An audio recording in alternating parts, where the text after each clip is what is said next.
Lesson on Jealousy and Envy. I'd been laying up, moping around, because I didn't get something I was praying for, and saw someone else pretty much get it. I didn't want to feel this way because I love this person.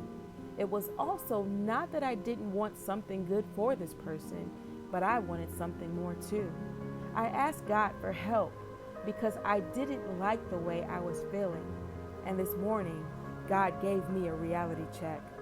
He'd already made me promises that I already didn't deserve, and they were good promises. This realization alone was enough to do it for me. We could never deserve anything God does for us, and how dare we think that highly of ourselves or behave otherwise? My spiritual life has not been all that it should be, yet God had seen fit to speak His promises over me.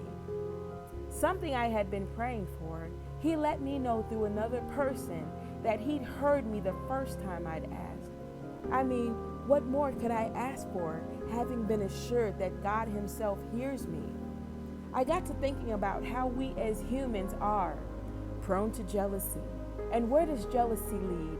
Unhealthy competition, backbiting, pulling someone else down to make ourselves or others feel better about us. It produces a rottenness on the inside of us, whether we come to accept that reality or not. Everything belongs to God.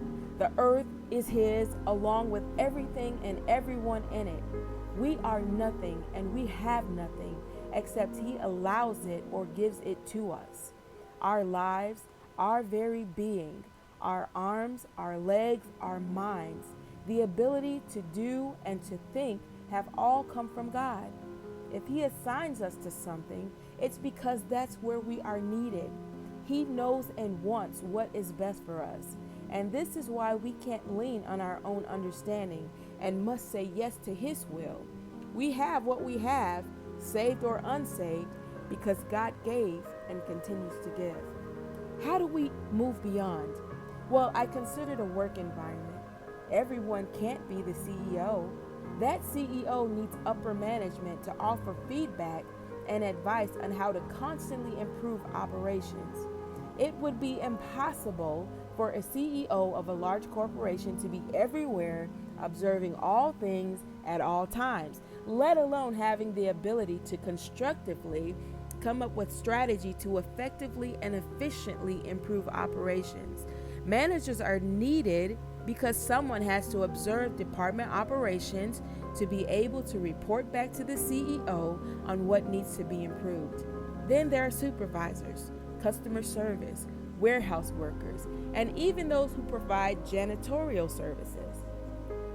These positions are all necessary for the successful operation of pretty much any business.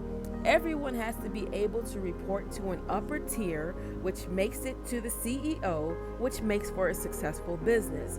This has to be done on a continuous basis because technology is always being improved upon, and if you aren't up to date, while you may have a good product to offer, there's always going to come a better way of doing things. And if you aren't on it, other companies will run you over and pass you up and cause your company to crash. I'm sure you've heard of crushing the competition. The bottom line is, though, that everyone needs each other, and the company's success depends on everyone being able to work together in their assigned position. It is much the same spiritually. The Bible talks about the body of Christ. There are different offices and operations. Everyone is necessary, even if they don't feel so or someone else doesn't feel so about them. God may not have assigned me to be pastor or prophet or evangelist or missionary. Maybe I'm teacher, or as with the company, I'm responsible for keeping things clean. I am necessary to do my part for the body to function as God desires. If I'm fighting over a position, I am not being effective, but rather counterproductive. We have to consider as well that we are all built differently.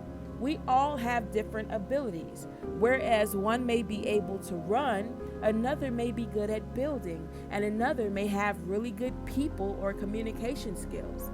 Education and experience also play a part in the role you play in anything in life. And that's not to say that God won't advance you regardless of either. You don't know what someone has dealt with to get to where they are.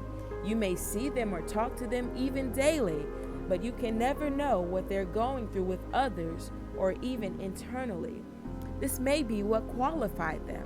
Yet another fact to consider is the possibility that they are reaping the blessings of an ancestor whom God promised to bless their seed as a result of their faithfulness and obedience or suffering. It may look like things are falling to someone effortlessly, but you must consider that somewhere there is a backstory.